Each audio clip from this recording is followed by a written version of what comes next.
Hello, all of you beautiful Stardust people out there, and welcome to my 366 days creative challenge, in which I challenge myself to write, compose, and paint every single day of this year. And today I am painting a parrot. It's of course part of my small painting series. When I think of parrots, I always think of pirates. But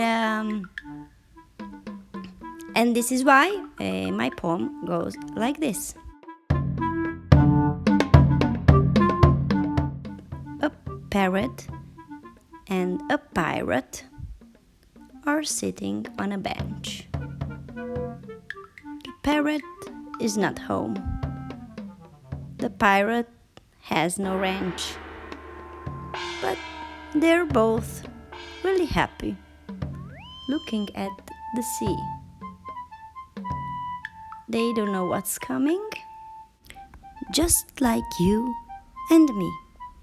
Thank you very much for watching this episode, and I invite you warmly to like, share, and subscribe in case you liked it.